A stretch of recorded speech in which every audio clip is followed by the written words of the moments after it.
होडल बिजली विभाग में ठेके पर काम करने वाले कर्मचारी की बिजली का करंट लगने से मौत हो गई। परिजनों ने बिजली विभाग के कर्मचारी पर लापरवाही का आरोप लगाया। पुलिस मामले की जांच में जुटी। आपको बता दें कि पलवल के नागरिक अस्पताल में शव का पोस्टमार्टम कराने के लिए पहुंचे मृतक के भाई गांव दिघेट निवासी देवकरण ने बताया कि उसका भाई हरि प्रकाश बिजली विभाग में ठेका पर कर्मचारी लगा हुआ था। बीती रात को उसे विभाग की तरफ से सूचना मिली कि होडल स्थित कच्चा तालाब पर बिजली लाइन में कोई फॉल्ट हो गया, जिसे ठीक करना है। वह बिजली फॉल्ट को ठीक करने के लिए मौके पर पहुंचा तो अचानक वहां उसे करंट लग गया। करंट लगने से उसकी मौके पर ही दर्दनाक मौत हो गई। मामले की सूचना विभाग के आला अधिकारी व पुलिस को दी गई। मृतक के भाई का आरोप है कि उसकी मौत विभाग के कर्मचारियों की लापरवाही से हुई है। वहीं पुलिस मामले की जांच कर रही है और शव का सरकारी अस्पताल में पोस्टमार्टम कराकर उसके परिजनों को सौंप दिया है। जांच अधिकारी कृष्ण कुमार का कहना है कि मामले में 174 की कार्रवाई की जा रही है और मामले की गहनता से जांच की जा रही है।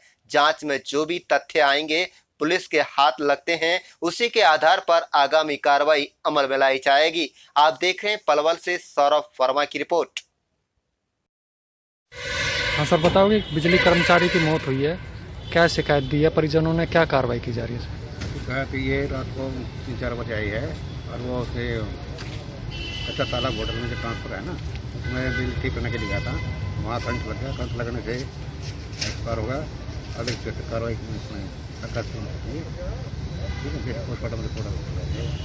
किसकी शिकायत पर कार्रवाई की जा रही है, क्या शिकायत दी है परिजनों की? शिकायत करता है इसका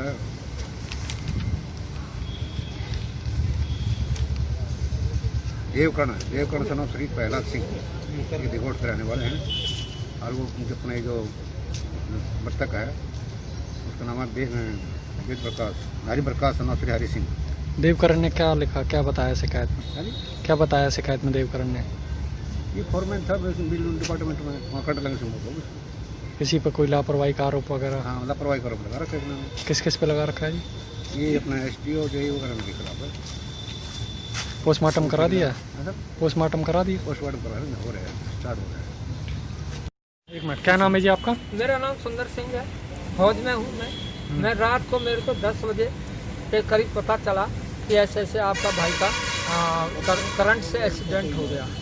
जैसे ही मेरे को पता चला मैंने अपना अधिकारी को बताया और मेरी तुरंत छुट्टी बनाई और मैं अब बाइक द्वारा एक जवान के साथ मैं इधर आया।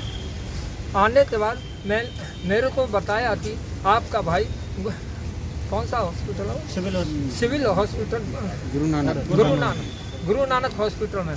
परंतु रास्ते में मुझे पता चला कि आपका भाई सरकारी हॉस्पिटल में हो गया। 12 बजे करीब मैं इधर पहुंचा तो भाई मेरा ख़त्म हो चुका था और मेरे पिताजी और मेरे जो भाईचारा था वो सब शोक में डूबा हुआ था। उसके बाद कल से आज तक कोई भी बिजली का महकमा यहाँ नहीं पहुँचा है। जैसे कि उनका स्टाफ का आदमी है, चाहे वो DC रेट पर हो चाहे सरकारी रेट पर हो, कैसा भी है, परंतु एक भी अधिकारी से लेकर एक भी कर्मचारी तक यहाँ पर कोई नहीं पहुँचा कि उनके बच्चे कैसे हैं, फैमिली कैसी है, उनके माँ बाप कैसे हैं, उनके भाई कैसे हैं, क्या हम आपकी हेल्प कर सकते हैं। ऐसे ना SDO आया, ना JE आया, ना एक्शन आया। ये जो हरी जी हैं ये आउटसोर्सिंग पे थे कैसे? आउटसोर्सिंग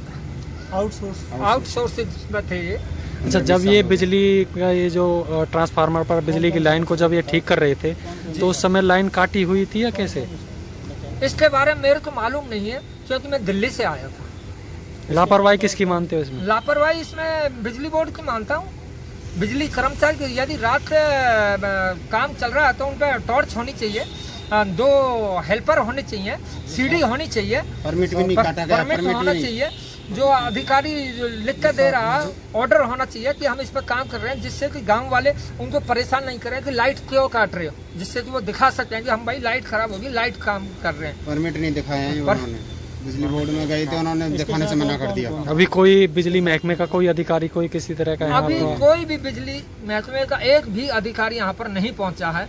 मुझे दुख इस चीज़ का है कि कोई भी हमारे सांत्वना देने नहीं आ रहा है। इससे और बुरा क्या होगा? जिसका भाई चला गया तो और क्या हो सकता है इसके साथ ड्यूटी पे जो एजेंट है कौन कौन? और ड्यूटी पे एक लाइनमैन बता रहे हैं परमानेंट, जिसका नाम शायद जगदीश बताया, वो भी भाग के चला गया। उन्होंने कल ड्रिंक भी कर रखी और थी। ड्रिंक भी कर रखी उसने, बोला कि आप चढ़ो क्या? वो परमानेंट उन्होंने जबरदस्ती चढ़वा दिया। वो था, उसे क्यों इनको धमकी दी जाती थी आपको हम नौकरी से निकाल देंगे, आउटसोर्सिंग होने के आउटसोर्सिंग की वजह से। तो इसलिए ये बेचारे परमानेंट का कहना मानना पड़ता है नहीं, इसलिए इनके कहने से चढ़ गई। परमानेंट वाले पर नहीं, टॉर्च थी, कुछ भी नहीं था उसमें। और उन्होंने क्या नाम है जी आपका? देवकरण जी। कहाँ के रहने वाले आप? सर मैं दीगौट का रहने वाला हूँ। ये जो मृतक है क्या नाम है इनका, क्या लगते हैं आप इनके? ये मेरे ताऊ जी के लड़के हैं, हरिप्रकाश जी नाम है इनका। बताओगे और क्या ये- हादसा हुआ था इनके साथ? इनके साथ हादसा ये हुआ था क्योंकि ये दक्षिण हरियाणा बिजली बोर्ड होटल लगे हुए हैं, कार्यालय जो इनका ऑफिस है वहाँ पे लगे हुए हैं। तो इनकी ड्यूटी शाम के टाइम थी, 3 से जो इवनिंग वाली शिफ्ट है 3 से 11 बजे, उसमें वो अपनी ड्यूटी के लिए गए हुए थे। तो जैसे इनके पास कंप्लेंट आई कि भाई ऐसे ऐसे प्रॉब्लम है, तो ये वहाँ पे गए थे और इन्होंने उससे पहले वहाँ के जो ठेकेदार हैं उन्होंने क्या की करें, वहाँ से एक डायरेक्ट स्विच कर रखा था, जिसकी जानकारी हमारे भाई हरिप्रकाश को किसी भी कर्मचारी ने, दक्षिण हरियाणा बिजली बोर्ड के एसडीओ ने और अपना ALM है जे, किसी ने भी उसको जानकारी नहीं दी फोरमैन, और उससे कह दिया कि आप इसको सही कर दो, और वो उस पर चढ़ा दिया। जो उसे चढ़ने के बाद जैसे उसने उस देखा तो एकदम उसे जैसे करंट लगा तो वो नीचे गिर गया। उसके बाद एक ALM था जिसने वो काफ़ी देर तक वहाँ पे गिरा रहा है, जैसे मैंने पूछताछ की, जैसे मुझे पता चला। फिर उसके बाद 10-15 मिनट बाद काफ़ी देर बाद एम्बुलेंस आई है, तब उनको आगे ट्रीटमेंट के लिए दिया गया, जिस पे डॉक्टरों ने उन्हें मृत घोषित कर गुरु नानक वालों से यहाँ पे सरकारी में रेफर कर दिया था।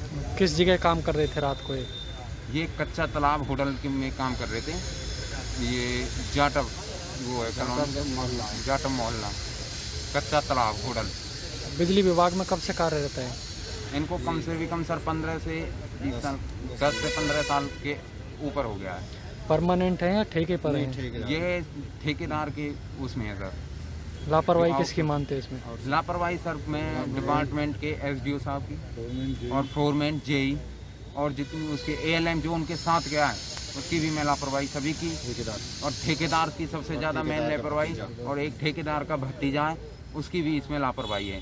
कुल मिला के जितने भी उनके इसके ऊपर हैं उन सभी की लापरवाही मानता हूँ मैं। अच्छा, ये जैसे उस समय कार्य कर रहे थे तो उस समय इनको कोई सुरक्षा यंत्र वगैरह दिया गया था, नहीं दिया गया? सबसे पहला जी सुरक्षा यंत्र ये होता है कि मतलब उन्हें जो मतलब डायरेक्ट लाइन कर रखी थी वो उन्हें बता दिया जाए। उन्होंने नहीं कुछ बताया है और वो ट्रांसफार्मर पे चढ़ा दिए हैं बगैर कुछ बताए हुए, जिस कारण ये सारा हादसा हुआ है। और हम ये चाहते हैं कि इनके प्रति जो भी अधिकारी हैं इनके प्रति सख्त कार्रवाई की जाए और उन्हें दंड दिया जाए और हमें न्याय दिया जाए। शिकायत दे दी है पुलिस को? हाँ जी, शिकायत पुलिस को करी करा दी हमने। SHO साहब को अच्छा, कोई इस बीच अस्पताल में कोई बिजली विभाग का अधिकारी या कोई आया है यहाँ अभी? नहीं जी, अभी नहीं आए। कल ही वो लेके आए थे, बिजली विभाग वाले ही उन्हें लेके आए थे, गुरु नानक में गए थे, फिर यहाँ मिले थे। उन्होंने हमें मतलब 8:45 बजे हादसा हुआ है, फिर हमें 9:30 बजे तक पता चली है। उन्हें हमें पहले इन्फॉर्मेशन नहीं कराए कि 8:45 से हमें इन्फॉर्मेशन करते, हमें काफ़ी लेट 1.5 घंटे बाद इन्फॉर्मेशन मिली है कम से कम। उस टाइम आपका क्या नाम है? मृतक के क्या लगते हैं आप? मृतक में चाचा का लड़का हूँ। क्या नाम है आपका? मेरा नाम शीशपाल सिंह है।